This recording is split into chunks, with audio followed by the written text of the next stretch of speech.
Good morning students, my name is Sachin Prakash and I am a senior faculty of chemistry at Sri Chaitanya IIT Academy. Today we are going to discuss the JEE Mains paper which was conducted on 5th of September morning session. Okay, so let us start with the paper discussion. Let us look into question number 1. So question number 1 is basically the potential energy curve for the hydrogen molecule as a function of internuclear distance. Okay, so you see when two hydrogen atoms are approaching each other, then the potential energy of the system will decrease. Okay, now that R basically represents the distance of separation between the two hydrogen atoms. Okay, so the potential energy will be decreasing when these two atoms are coming together, and that gives us the potential well diagram. Okay, so it will be looking something like this. Okay, so this will be representing the 0. Okay, so initially when the two hydrogen atoms are far apart from each other, the potential energy of the system is 0. Okay, when they start approaching, the potential energy will start decreasing. Okay, so it will be looking something like this. Okay, so it will be starting to decrease and then it will be increasing. Okay, so it looks something like this. Okay, now you see the potential energy will be decreasing till it reaches a minimum value, and that minimum value is this one. Okay, and after that, so up to this part,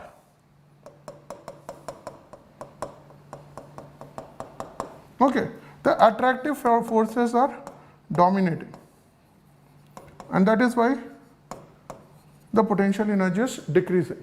Okay, and this distance up to which the potential energy is decreasing, the system will keep on losing energy. Okay, so let us say that this value is R0, then if you decrease the separation below R0, then the potential energy of the system will start increasing because the repulsive forces will be dominating.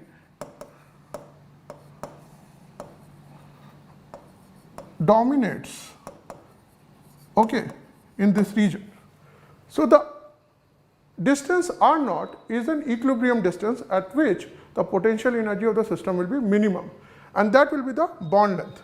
So for hydrogen molecule, the bond length which is represented by R0 will be 72 picometers, and the bond energy which is corresponding to the minimum potential energy of the system, that is the energy which is released, its magnitude will be 436 kilojoule per mole. Okay, now if we see all these 4 diagrams, option 2, you see it is going something in a decreasing way, and after some point it is starting to increase. So here you see the attractive forces are dominating, and here the repulsive forces are dominating. So this should be the answer. Okay, let's move to question number 2. Okay, so in question number 2 it is saying that the values of crystal field stabilization energies for a high spin D6 metal complex, okay, in octahedral and tetrahedral fields are respectively.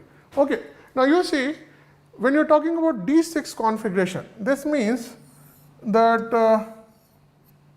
D6 means that out in the 5d orbitals, and it is high spin. This means that it will be having this type of configuration. Okay, now we know that when you are talking about CFSE, there will be splitting of d orbitals. So if you are talking about octahedral,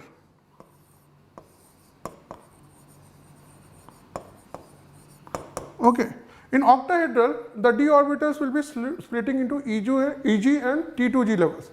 With T2g, so it will be something like this. Okay, and this will be EG. Okay, Now you see, when you're talking about the arrangement of electrons, since it is a high spin complex, there will be no forced pairing. Okay, this means that as per the Hund's rule, we'll be filling all the electrons singly and then like this. Okay, so in this case, this will be the configuration. Now you see, for each Eg electron, the crystal field stabilization energy contribution will be plus 0.6 delta naught, and for each T2G electron, the crystal field stabilization energy per electron will be minus 0.4 delta naught. Okay, so if you are talking about the CFSE calculation, the total crystal field stabilization energy will be 2 into 0.6 delta naught plus minus 0.4 delta naught into 4. Okay, so this will be 1.2 delta naught minus 1.6 delta naught, and that will be minus of 0.4 delta naught. Okay, so this will be the crystal field stabilization energy for the octahedral field when you are having a D6 ion in a high spin configuration. Okay, next we talk about tetrahedral. Now in tetrahedral complex, what happens is that the positions of Eg and T2G orbitals become reverse. Now the T2G is of higher energy and the Eg is of lower energy. So if we are drawing it for tetrahedral,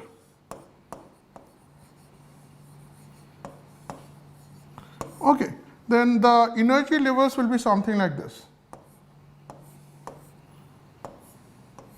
Okay, so this is your T2G, which will be of higher energy.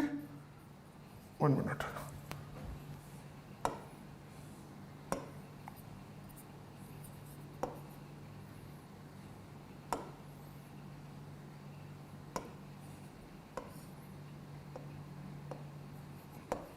And the Eg will be of lower energy. Okay. Now the energy of T2G orbital, in this case, the CFSE is given by delta T, delta tetrahedral. Okay, so for T2G, it will be 0.4 delta T, okay, with a plus sign, and for Eg, it will be minus of 0.6 delta T. 1 minute.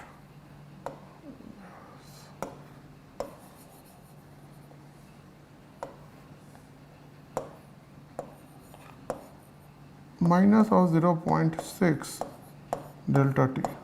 Okay.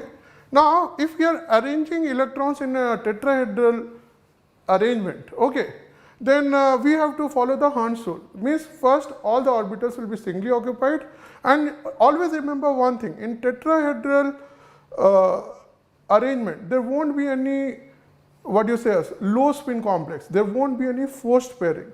So first electron will come like this, then this, this, this and this, and then the pairing will start taking place. Okay. So now you see you have 3 electrons in T2G and 3 electrons in Eg. So the CFSE calculation will be something like this. It will be 3 into 0.4 delta T plus minus of 0.6 delta T, okay, into 3. Okay. So it will be equal to 1.2 delta T minus 1.8 delta T. That will be equal to minus of 0.6 delta T. Okay. So in this case, you see for octahedral my value is coming out to be minus 0.4 delta naught, and for tetrahedral it is coming out to be minus 0.6 delta T. So the correct option will be option 1. Okay. In the third question, they are asking the increasing order of basicity of the following compounds. Okay. Now, in option A, there should be, this is an extra carbon, it should have been it is actually pyridine. Okay. So, and B is what you call as pyrrole. Okay. And N is, C is pyrrolidine, and D is imidazole. So, I am showing the lone pairs here because it is the lone pairs which will be deciding the basicity. Okay. Now, you see, they are asking the order. Okay. Now, you see, in basicity comparison, there are two important factors which we should keep in mind. Okay. First is availability of lone pair, and second is the stability of the cation. Okay. Now, you see, if the lone pair is localized, then the basicity will be more. If the lone pair is delocalized, the basicity decreases. So, first we have to check in which case the lone pair is delocalized, because in that case the basicity will be very less. Now, out of this, if you see in this case, okay, the pyridine lone pair is localized in a sp2 orbital. This is an sp2 lone pair and it is localized. Okay. Okay.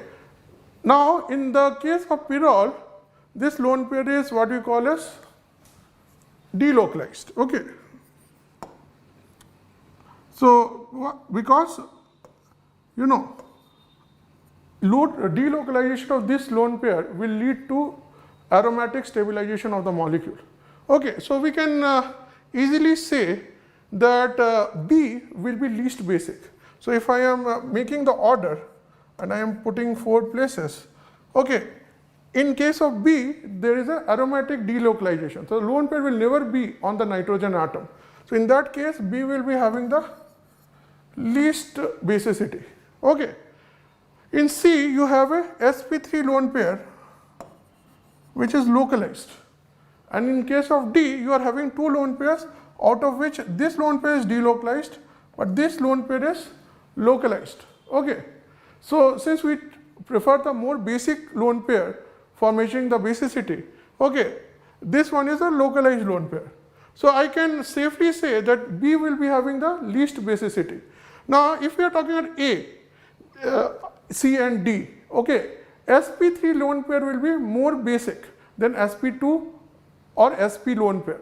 This is because the higher is the s character in an orbital, more will be its electronegativity and less will be the basicity of the lone pair. So, in that case, the lone pair in the which is a localized in an sp3 orbital will be the most basic. So, C will be the most basic. So, you see, the most basic is C, the least basic is B. So, only one option is corresponding to this, which is option number 2. Okay. So, this is the answer. So, the order will be C, D, A and B. Okay. Now, between D and A, you see, after making the cation, the positive charge in pyridine will be localized. But in case of imidazole, this one, if we draw the structure, okay,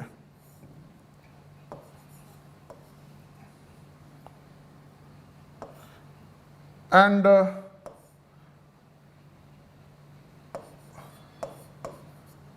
am writing it like this. You see, this positive charge can be delocalized to this nitrogen by this arrangement. Okay, so I can draw a resonating structure something like this. Okay.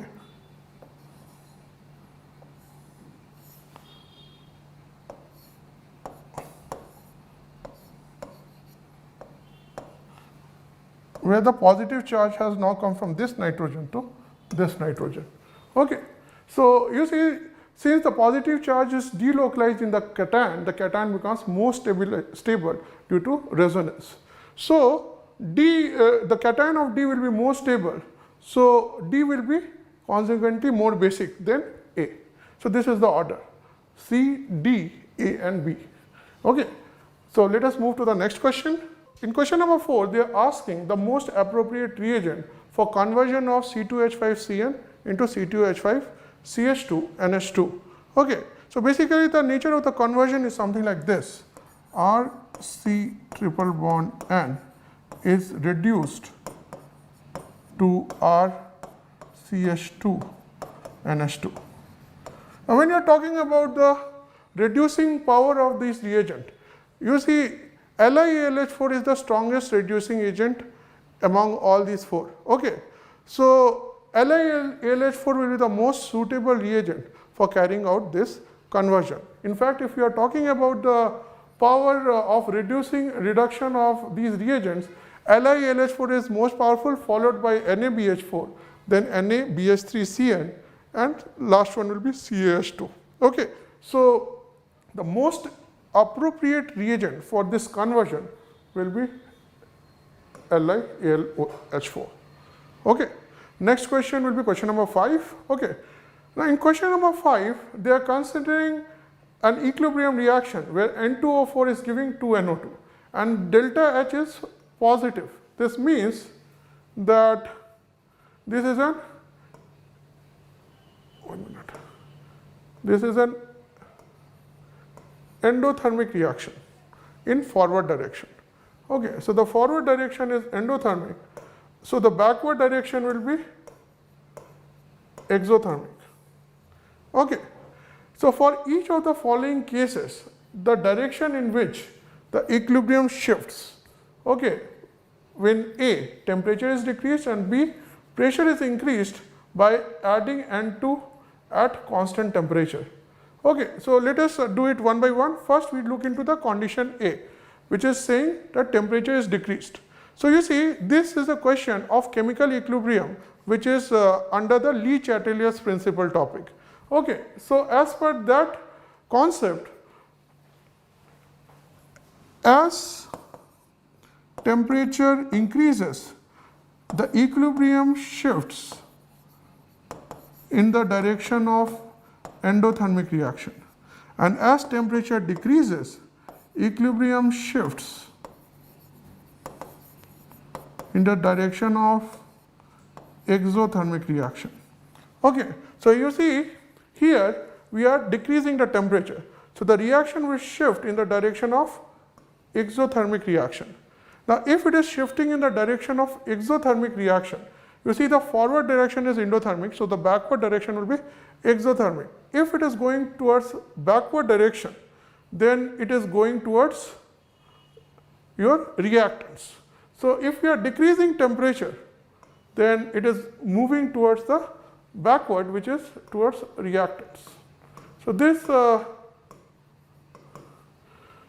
this explains our first part of this question. Second part says that pressure is increased only by adding N2 at constant temperature. Now you see here the reason for increase of pressure is not change in volume. The reason for increase in pressure is because of addition of inert, non-reactive gas. So in this case, along with constant temperature, volume will also be constant. Okay, now you see, if you are adding inert non-reactive gas in an equilibrium at constant volume, there will be no effect on the equilibrium. So addition of non-reactive gas, okay, at constant volume, there will be no change in the equilibrium. Why? Because since the volume is constant, the concentrations of the reactants and products are also constant. So there is no change in the equilibrium in this case. If it was given that the non-reactive gas is added at constant pressure, then there would be a change in the equilibrium. Okay. But here, since the volume is constant, there will be no change. So in the second case, means case B, there will be no change. And in this case, So in the first case, it is shifting towards reactant, and in second case, there is no change in the equilibrium. So the correct option will be answer 3. Okay.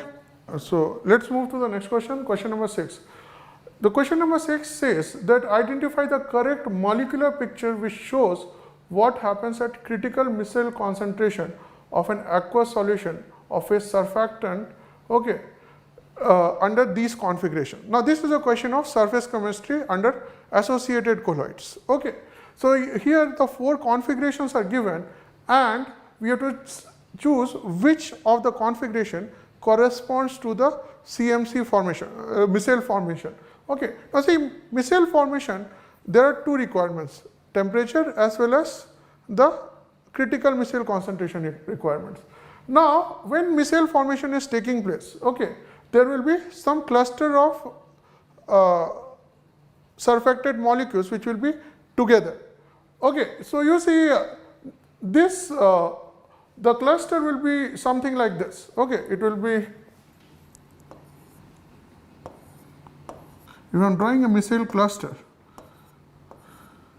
the polar, this represents the polar part and the tail represents the non-polar part of the surfactant molecule. Okay. So a micelle will be looking something like this. So if the micelle formation has taken place, you will be seeing this type of cluster in the diagram. Okay. Now you see, so you see based on the micelle cluster, you can only see them in options C and D very clearly. In B also, the total micelle has not formation has not taken place completely.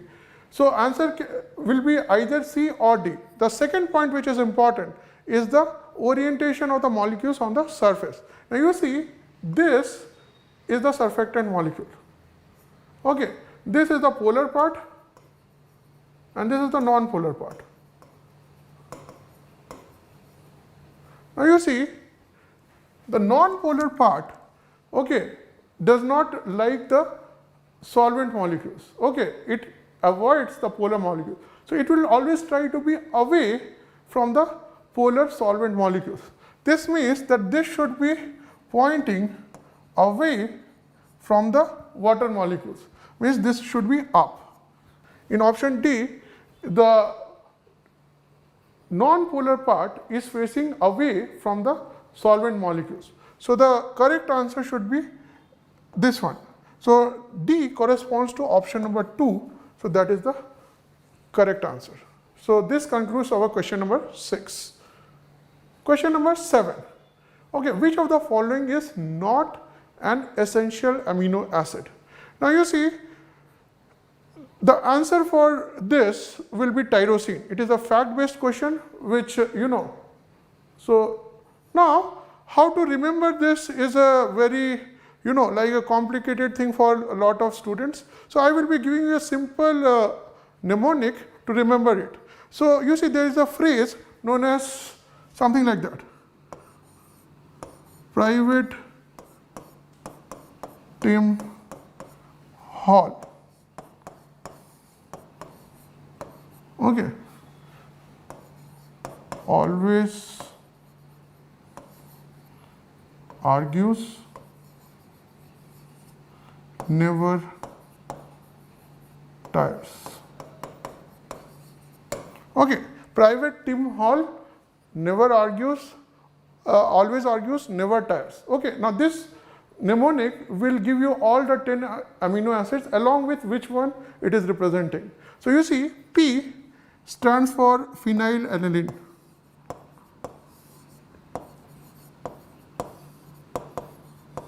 V stands for valine. T, okay, stands for tryptophan.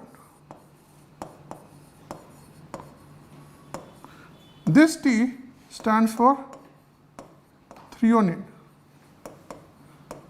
Okay, I stands for isoleucine.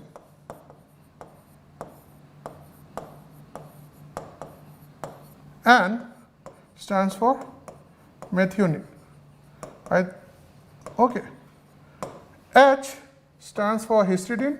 HALN. Okay, these all three will be basic amino acids. A stands for arginine.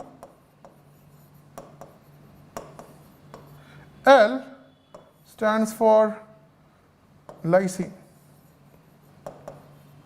And this L stands for leucine. Now you see, there are multiple amino acids which starts with the word A. Okay, so aspartic acid is also starting with A, and arginine is also starting with A. So you see, the always argues means A represents arginine. Argues is referring towards arginine, and never tires. This means T is not tyrosine. This is important, and this will give you the answer of this question. So you say not an essential amino acid, it will be tyrosine. So the answer is option number 2. Okay, next question is question number 8. Now question number 8 is asking the structure of PCl5 in solid state. Now this is a question of chemical bonding again. Okay, now you see PCl5 in vapor state will be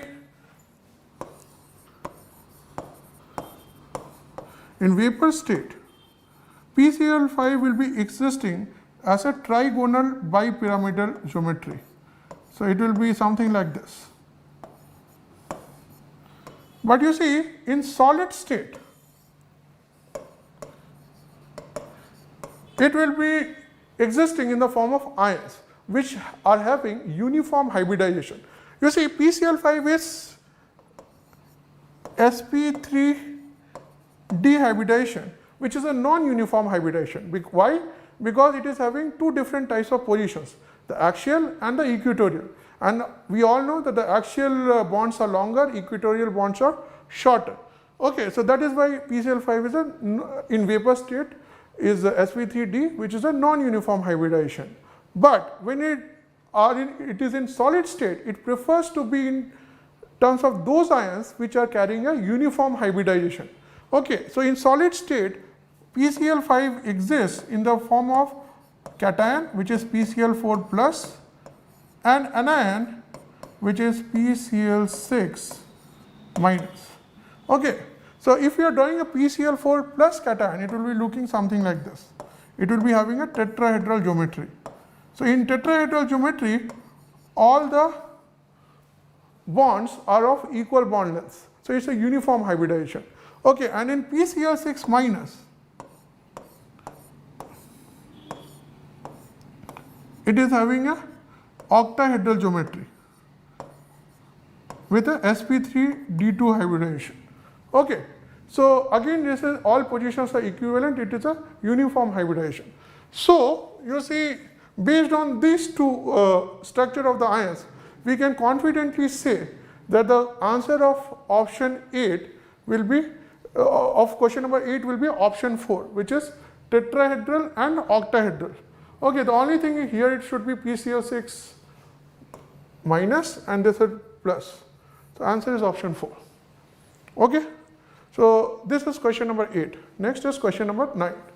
Okay, in question number 9, they are asking in the following reaction sequence, the major products A and B are. Okay, so they have given this reaction, which is a reaction of Friedel-Crafts acylation. Okay, and then they are doing Clemenson's reduction, which is ZnHg concentrated HCl, followed by acidification, means by treating with H3PO4. So let us do this question. Now this is a sequential reaction. So we have to do this question in steps. Okay, so you see, first what is going to happen is that this molecule is going to react with AlCl3, which is a Lewis acid. Okay, and what is going to happen is that we are going to get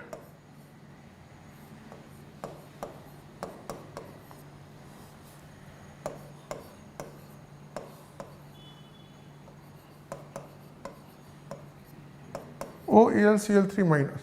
Now this is my electrophile here. This is going to attack this xylene molecule. This is orthoxylene. Okay, so if I am doing it here,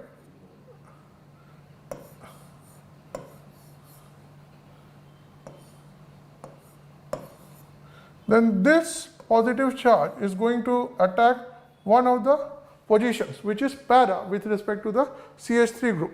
Okay, now here there are two such positions. With respect to this, this is a para position. With respect to this CH3 group, this is a para position. So we can, and both positions are equivalent, so the attack can take place at either of these two positions. Okay, so when this is attacking here, we will be getting this as the resultant molecule.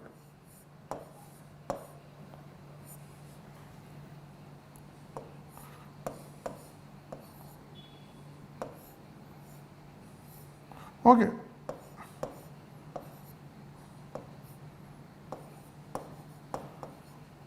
Okay, OAlCl3 minus. Okay, so we'll be getting this as the, now after all this step, you know, we add water to neutralize all the charges. So on adding of water, which is not mentioned here, but it should be there, you'll be getting this as the product. So the water work is done to neutralize all the charges. So you'll be getting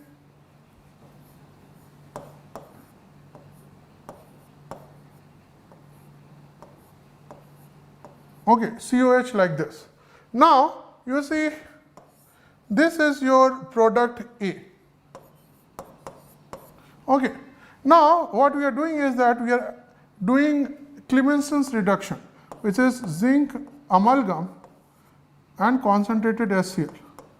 Now Clemenson's reduction will only affect the aldehyde group, it won't affect the carboxylic acid group. Okay, so if only this group is getting affected, then we will be getting this molecule.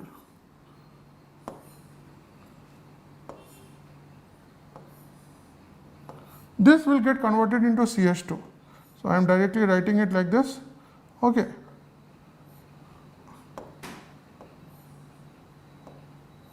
One minute.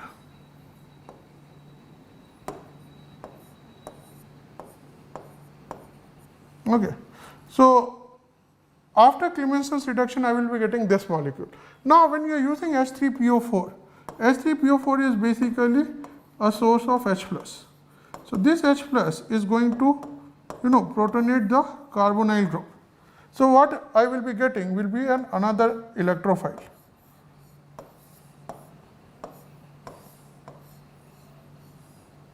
Okay, so you will be getting OH here and a plus charge here. There is a carbon here. Okay, and this carbon will be attacking this part of the molecule to complete the ring. Okay, so what we will be getting finally will be something like this. You see, you will be getting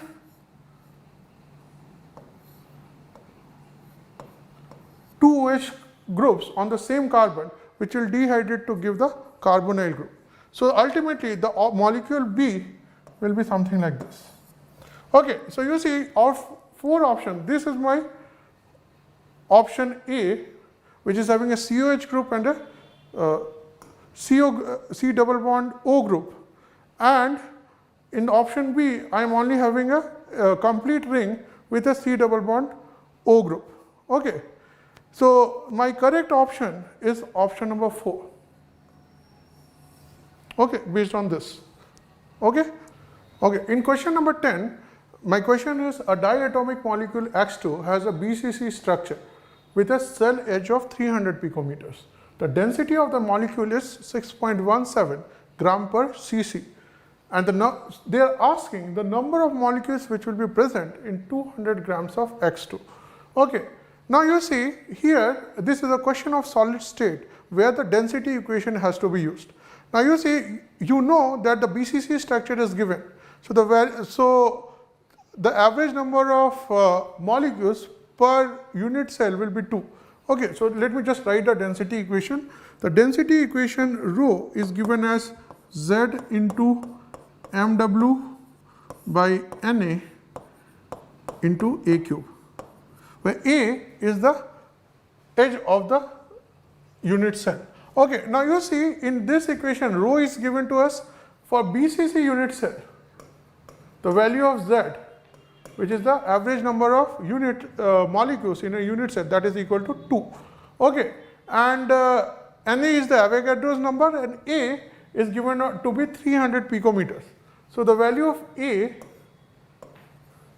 is 300 picometers.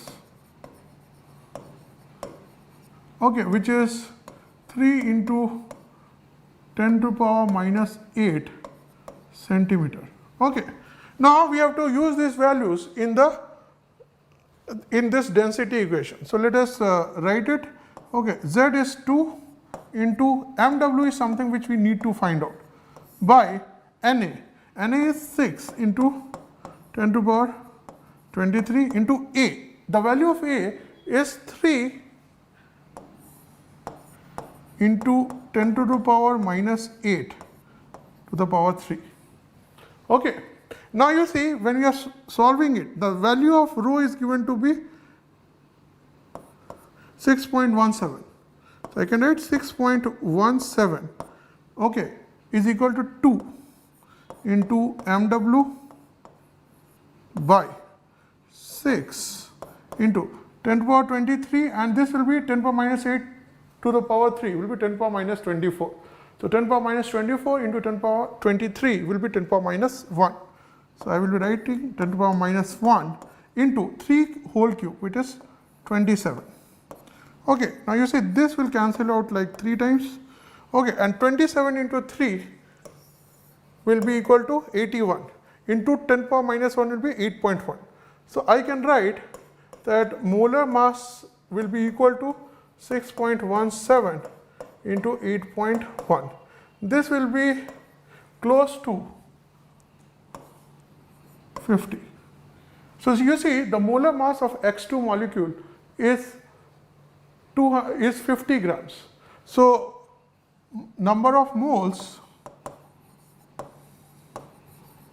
of X2 in 200 grams will be given by 200 by 50, that is equal to 4 moles of X2. Now you see 4 moles of X2 is basically 4 Na, 1 minute, 4 Na molecules of X2.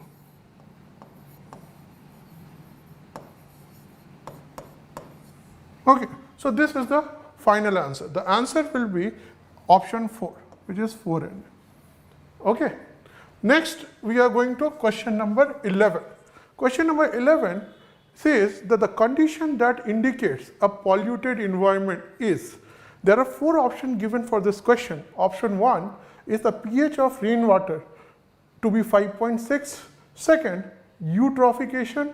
Third, 0.03% of CO2 in the atmosphere.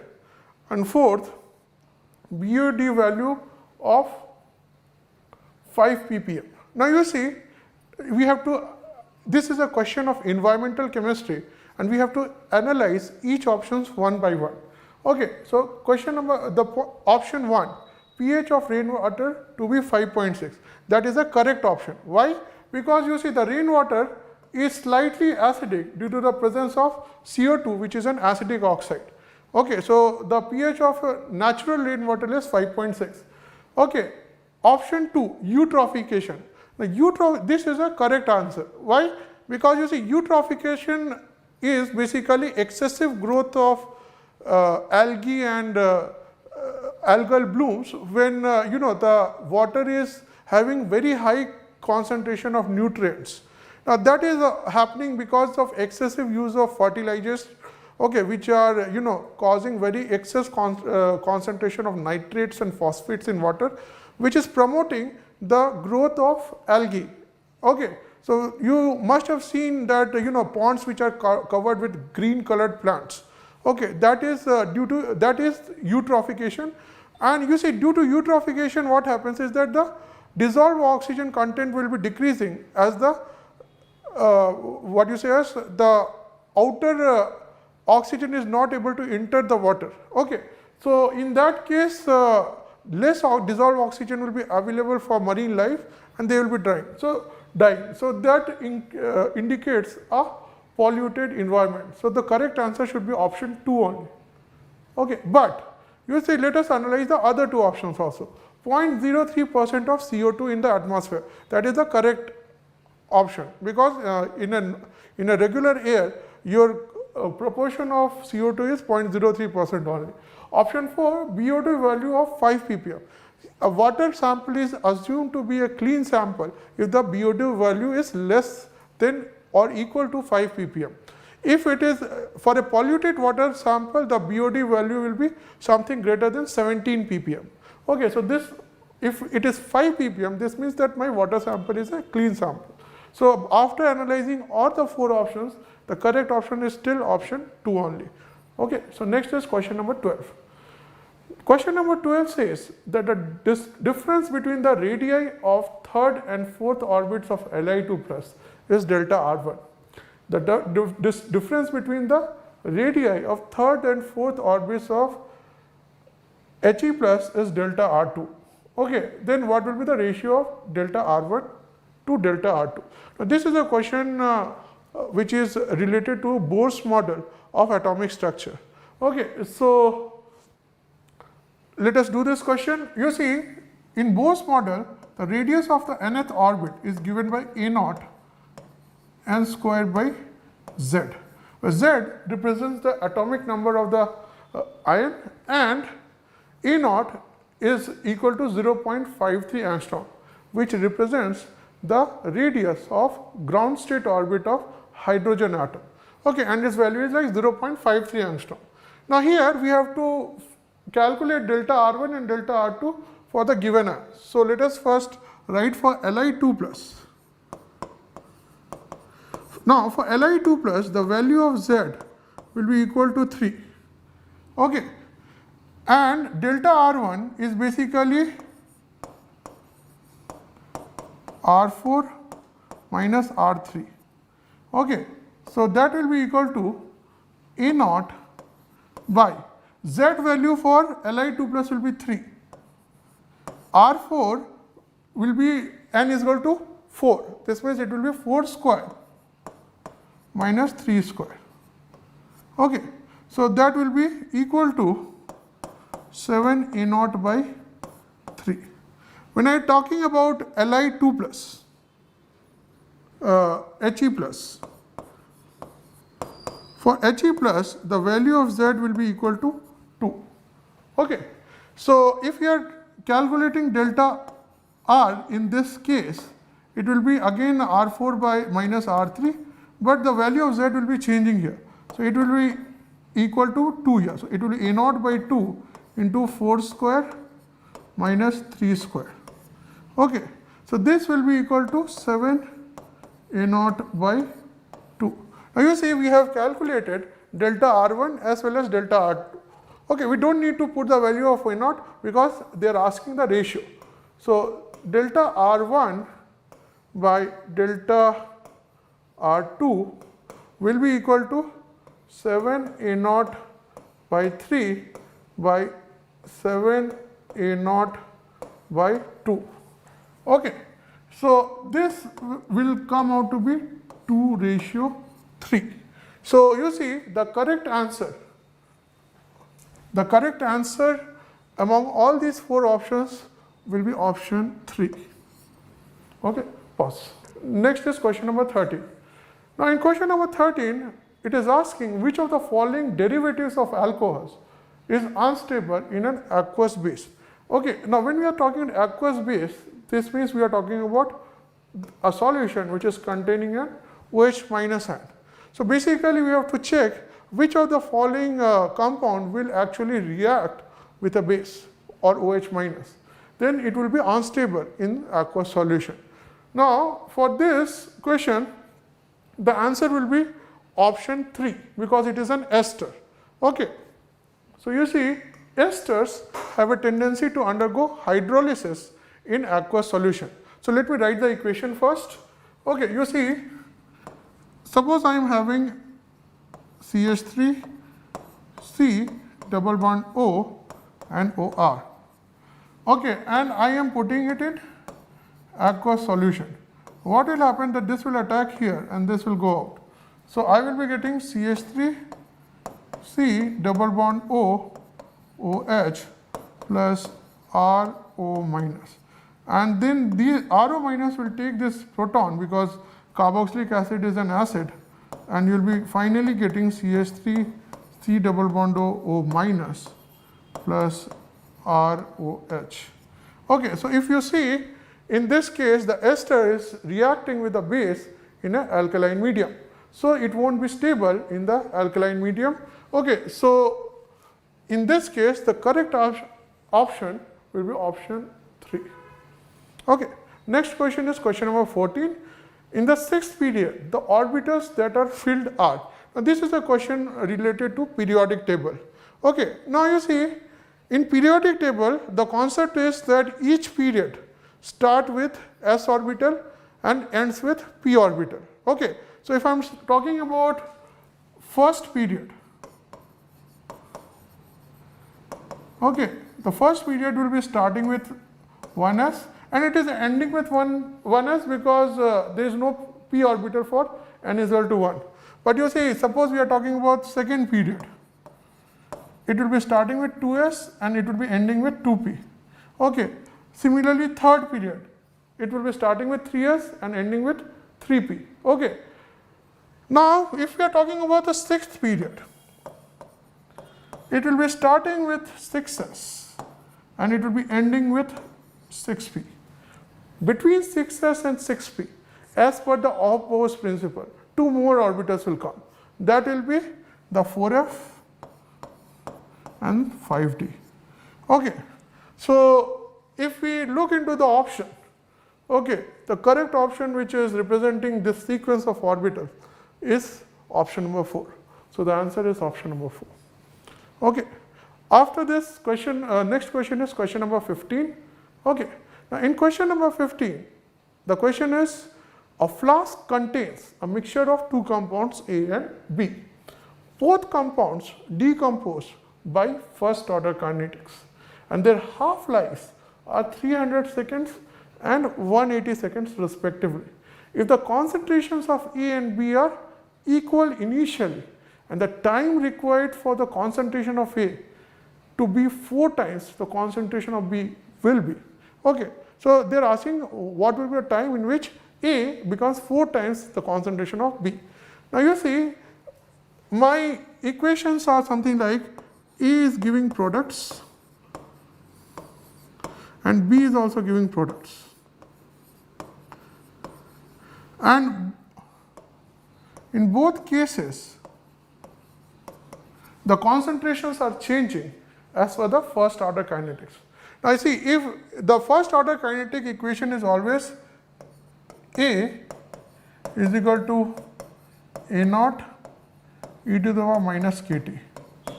Okay, this is the general equation for first order kinetics. Okay, so if I am writing it for A, I can write the equation as A is equal to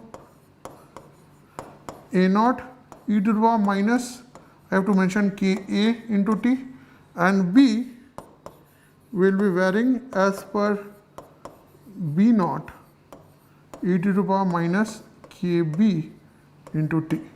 Okay, now you see, another informations are given, the half-lives are mentioned. Okay, so you see, when I am talking about half-lives, okay, then I can write that T half is equal to ln2 by K. Okay, T half is inversely proportional to K. Okay, and the second thing which is very important is that it is given that initially the concentration of A and B are same. This means that concentration of A naught and B naught are same, and after time t, the concentration of A is 4 times the concentration of B. So I can write that concentration of A is 4 times concentration of B. Okay. So you see, if if I say that this is my equation 1 and this is my equation 2, and I am dividing equation 1 by equation 2, okay, then it will be something like concentration of A by concentration of B will be equal to A naught by B naught e to the power minus KT by e to the power minus KBT. Okay. Now you see, concentration of A by concentration of B will be 4. This value will be equal to 4 and this value will be equal to 1 because A naught is equal to B naught. So they will cancel out. Okay. So it will be 1 into e to the power KB minus KA into T. Okay. Now if I take ln on both sides, then I will be getting ln 4 that is equal to KB minus KA into T. Okay. Now ln 4 can be written as 2 ln 2. Okay. So 1 minute.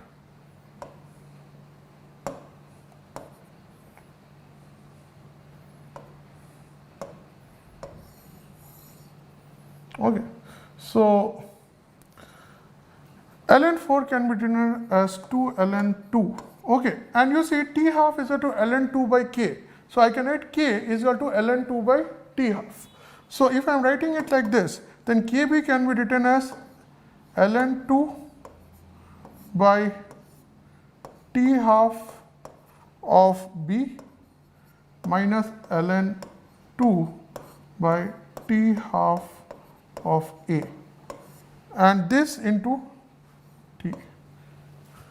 Okay, now you see ln 2 is common, so it will get cancelled out.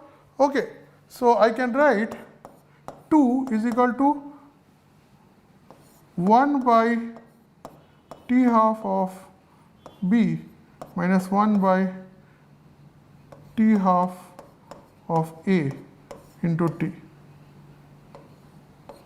Okay.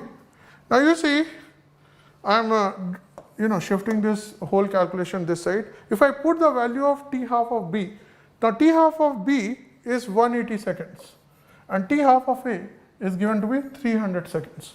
So if we are putting the values here, okay, then I can write, okay, so you see, if I am shifting the equations here, then 2 is equal to T half of B 1 by T half of B is 1 by 180 minus 1 by 300 into T. Okay, so 2 can be written as 120 by 180 into 300 into T, or T can be written as 360 into 300 by 120. So this will go like 3 times. So it will be 900 seconds. So you see, out of these 4 options, it's the option 3 which corresponds to the answer 900 seconds. So answer is option 3. Next is question number 16. The question number 16 is asking the increasing order of acidity of alpha hydrogen of the following compounds is. Okay, now you see we are given 4 keto forms and we have to decide which case the acidity of alpha hydrogen will be maximum. Now you see the concept is that acidity of alpha hydrogen is directly proportional to the stability of carbanion. So we have to see the alpha hydrogen and we have to remove it and we have to make the carbanion and then we have to check its stability. So you see we are having the 4 molecules. Okay, I will be drawing the carbanions. So in the first case, the carbanion will be something like this, CH2 minus. Okay, this is carbanion in case of A. In case of B, the carbanion is something like this.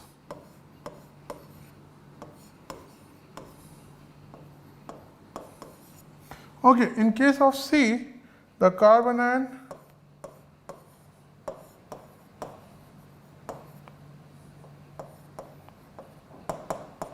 is something like this. And in case of D, the carbanion is something like this. Now you see, in all these 4 cases, I want to delocalize this negative charge. Okay, so if I am able to delocalize this negative charge, then the carbanion will be more stabilized due to resonance, and hence the acidity of alpha hydrogens will be increasing. So let us start with A. Now you see, in case of A, I can delocalize it like this. So this negative charge can be fully delocalized into the carbonyl oxygen. In this case, I can delocalize it like this, I can delocalize it like this. So there is even more delocalization of negative charge here. So I can, in this case, I can only delocalize it like this, but you see here there is a cross conjugation from oxygen lone pair also. Okay, and in this case you can delocalize it like this, but then there is a cross conjugation from nitrogen lone pair. Okay, so you see, more is the delocalization of the negative charge, more will be the stability of the carbanion. So going by this, this is B, this is C, and this is D. B will be what you say is the most stable carbanion. Why? Because it is going the maximum what you say is delocalization. So I can always say that B will be most acidic. Okay, and after that, in case of A, there is a simple conjugation. There is no cross conjugation in case of A. While in case of C and D, the carbanion is destabilized because there is less resonance of the less delocalization of the negative charge due to cross conjugation. Okay, so obviously C and D will be having less stability than A. So after B, it will be A. Then between C and D, both cases the cross conjugation is taking place. In first case, the oxygen lone pair is involved in cross conjugation. In second case, nitrogen lone pair is involved in cross conjugation. Now you see, the nitrogen lone pair is more basic, so the cross conjugation will be more in case of nitrogen. So that will give the least stable carbanion. So D will be the least stable, and obviously this position will be occupied by C. So my order is B greater than A, greater than C, greater than D. So the correct option corresponding to this is option number 4. So this is the answer. Okay, so after this, next is question number 17. Okay, now in question number 17, it is asking the correct electronic configuration and spin only magnetic moment of GD3+. Now this is the question of F block, means transition elements. Okay, so let us do this question. Now you see, when you are talking about gadolinium is having the configuration xenon. After that, it is 4F7, okay, 5D1 and 6S2. Okay, this is the configuration of gadolinium. If I am writing GD3+, then I will be removing the outer electrons first. So then the resultant configuration will be xenon 4F7. Okay, because 3 electrons if we are removing, first we will be removing the electron from the outermost orbital, which is the 6s. So 2 electrons from 6s, and the third electron will be from 5d. So GD3+ will be having this configuration. Now you see, 4F7 is a half-filled configuration in which all the 7 orbitals are singly occupied. Okay, so if I am drawing the 4F7 configuration,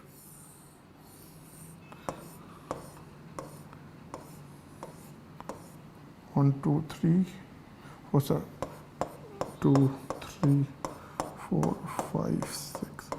So this is the 4f7 configuration.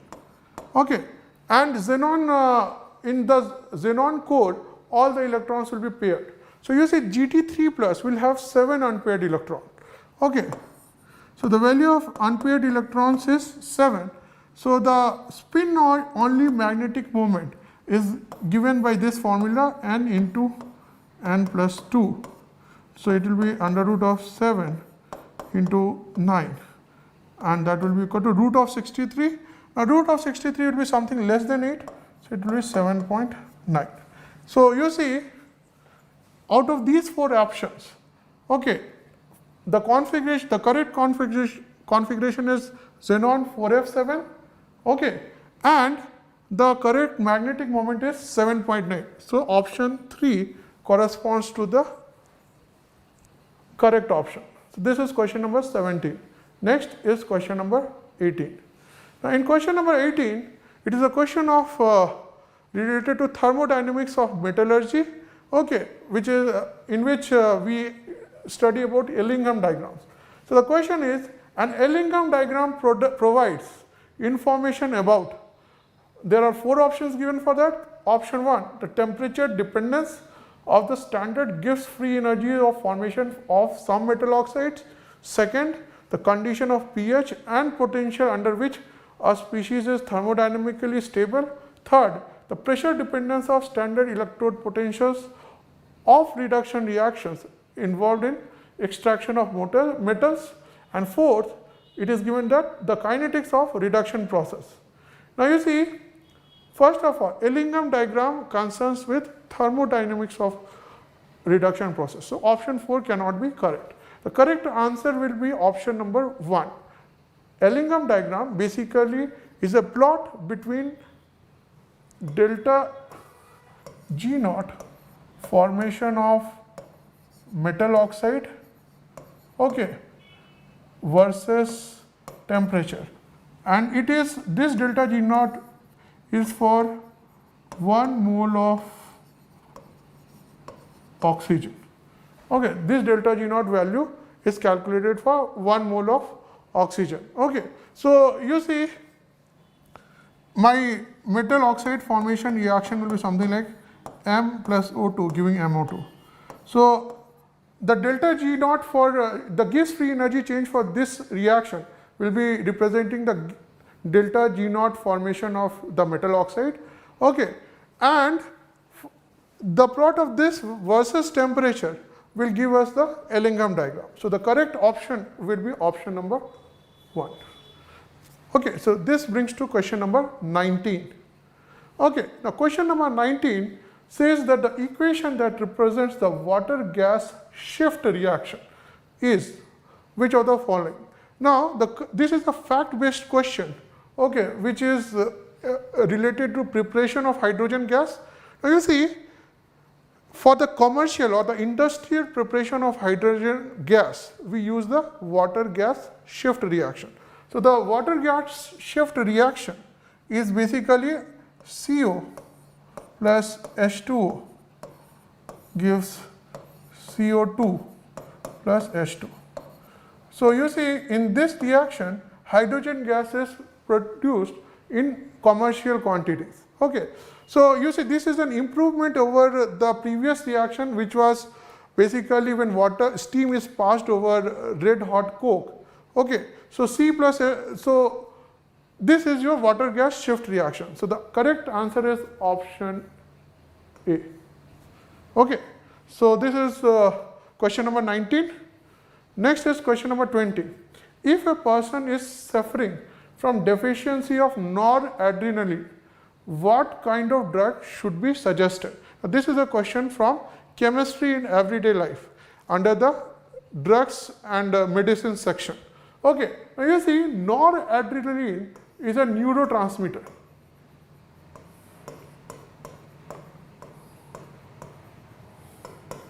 Okay, and this is this chemical is basically responsible for, you know, the brain's signal activity.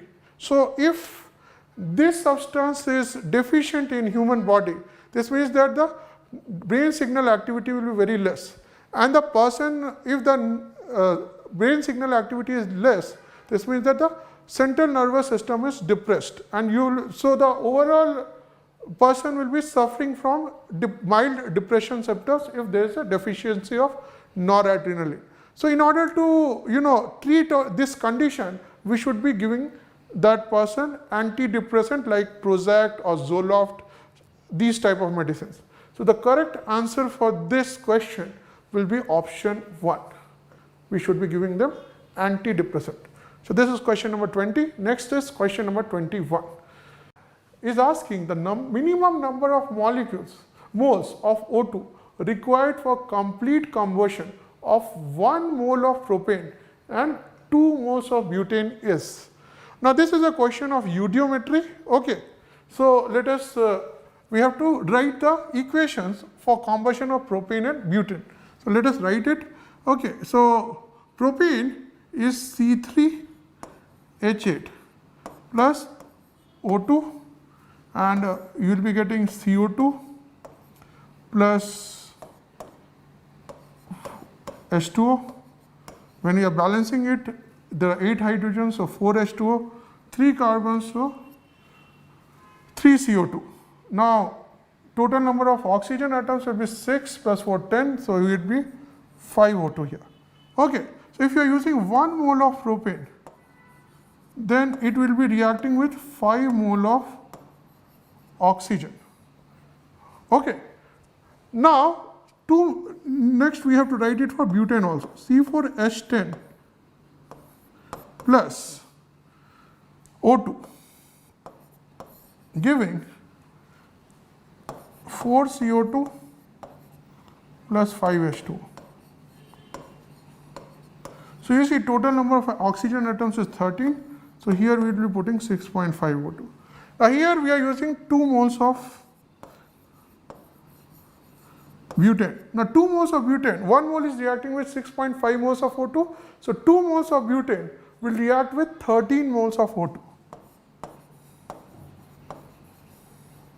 Now you see, I am having 5 moles here and 13 moles here. So total number of moles of oxygen will be 18 moles. So the answer will be 18. Okay, so this is question number 21. Now question number 22 is a soft drink was bottled with a partial pressure of CO2 at 3 bar over liquid at room temperature. The partial pressure of CO2 over the solution approaches a value of 30 bar when 44 grams of CO2 is dissolved in 1 kg of water at room temperature. It is asking the approximate pH of soft drink. Okay. Now you see, this is a question which is a combination of Henry's law from liquid solution as well as the ionic equilibrium, okay, the polyprotic acid dissociation. So let us see how we are going to do this question. Okay, now you see, as per Henry's law,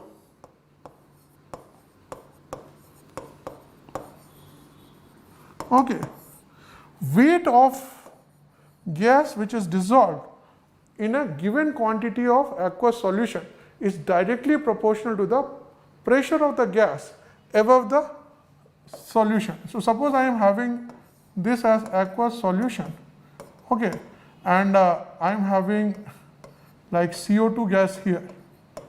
Then there will be bubbles of CO2 which will be dissolved inside the aqueous solution. The weight of CO2 bubbles inside the aqueous solution will be directly proportional to the pressure of CO2 on the surface of the aqueous solution. So weight of gas is directly proportional to pressure of CO2. Okay. Now if we are taking like 1 kg of water,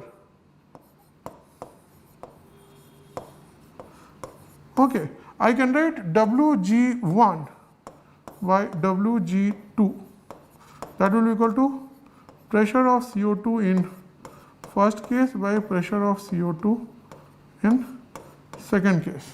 Now it is given that when your pressure is 30 bar, you are able to dissolve 44 grams of CO2. So you see 44 by, let us say that in second case you are dissolving W grams of CO2 in 1 kg of solvent. In first case your pressure is 30 bar and second case it is 3 bar. So from this the value of W will come out to be 4.4 grams. Okay.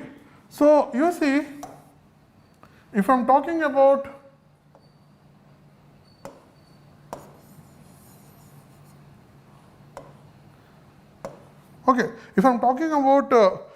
how much is the concentration of CO2 in the aqueous solution, okay, then we have to first calculate the weight of the solution.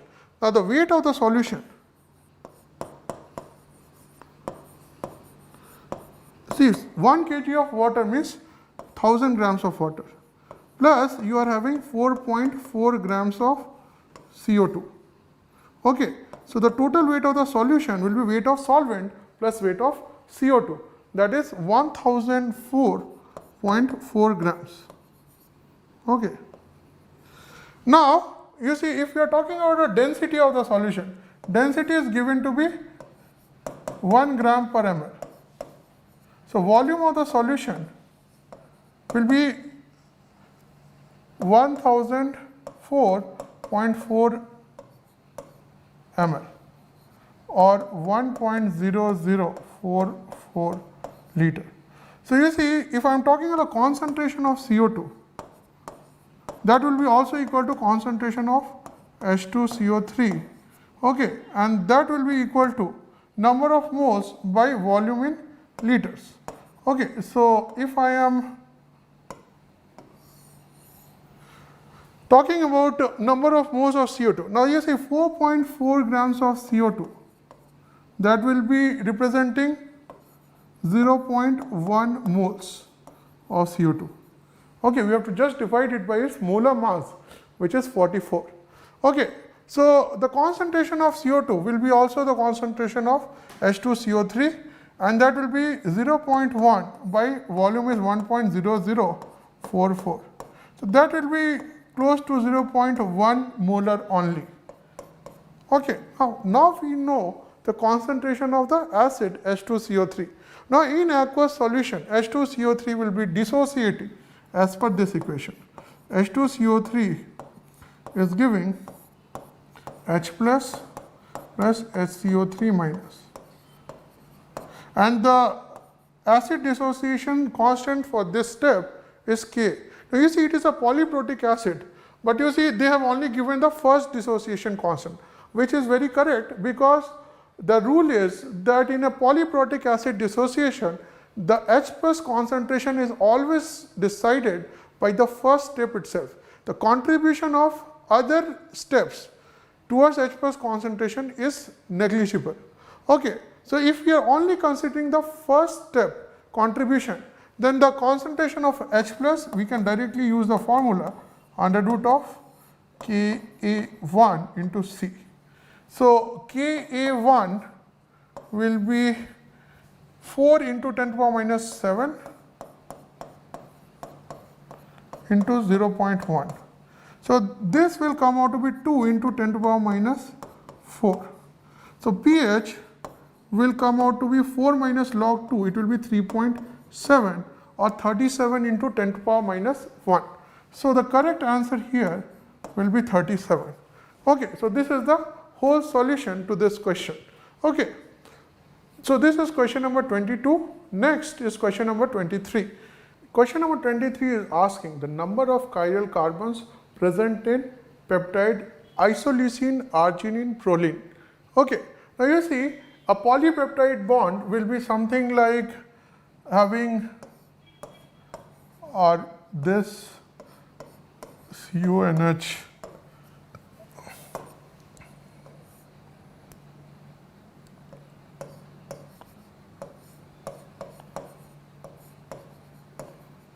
okay, so on this side it will be NH2, the N terminal, and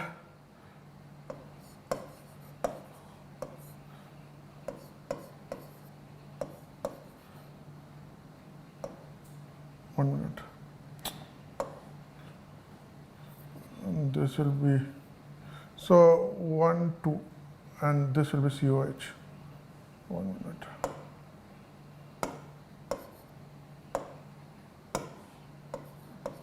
Okay, so you see it is a tripeptide, so it will be containing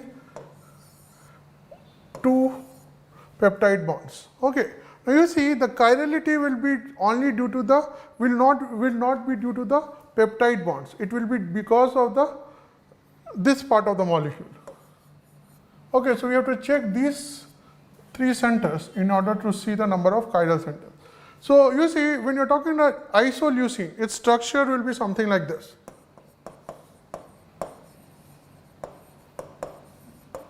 Okay, so isoleucine will be something like this.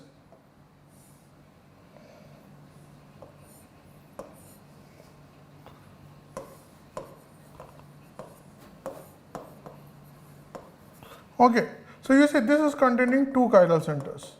Okay, so you say this atom is represented here in the structure.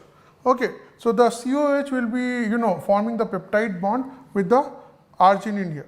Similarly, for arginine is a basic amino acid, so its structure is something like this: NH2, C, double bond NH, NH, then you are having like 3 carbon atoms. Okay, and then you are having NH2, COH. Okay, so this here the only chiral center is this carbon atom. Okay, and in case of proline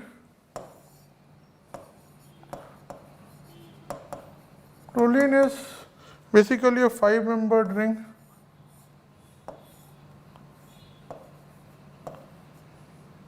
And this is connected to COH and NH2.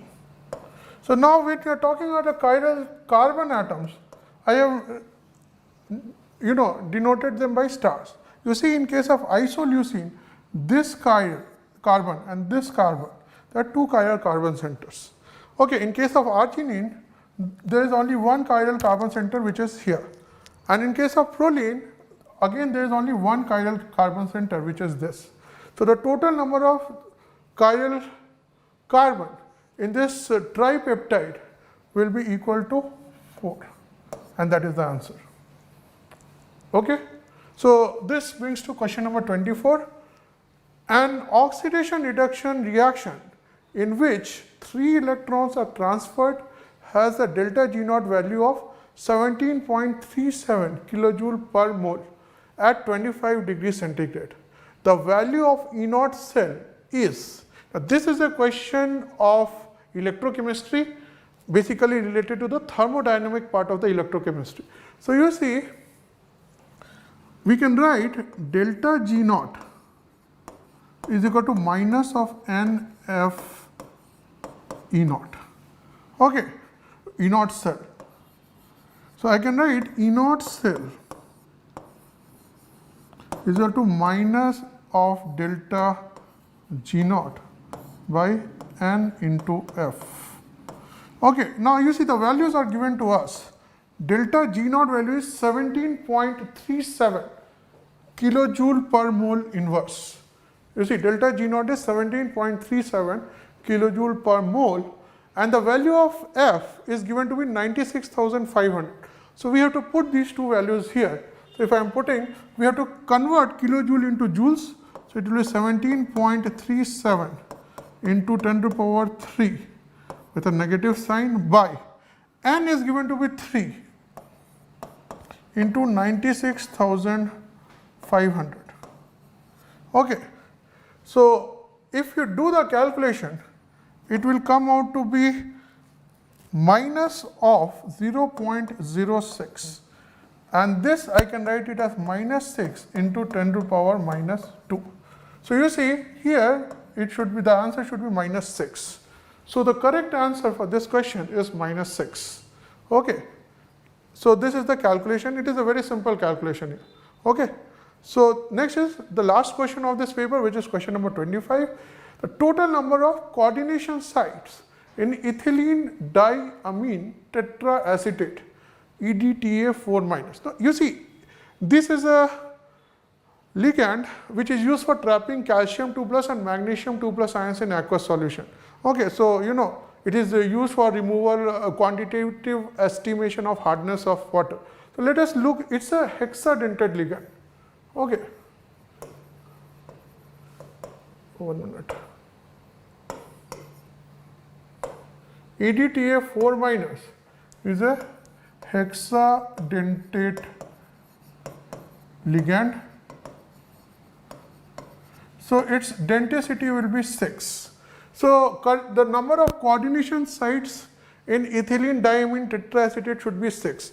But let us look into the structure. If we are, you know, how to find those sites. So you see, first we have to draw ethylene diamine.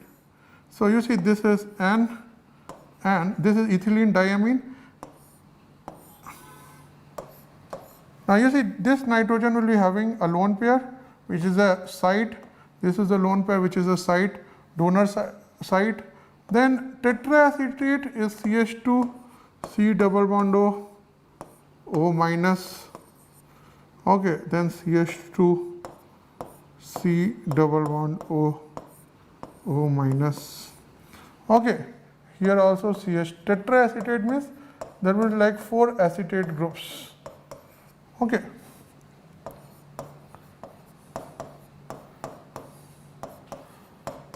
Okay, so when you are talking about the coordination sites, this will be giving 1 lone pair, this will be giving 1 lone pair, this will be giving 1 lone pair, this will be giving 1 lone pair, this will be giving 1 lone pair, and this will be giving 1 lone pair. So as you can see, the number of coordination sites is 1, 2, 3, 4, 5, and 6. So the correct answer is 6. So with this, the last question of this paper is done. Okay, with this we have finished the paper discussion for this paper.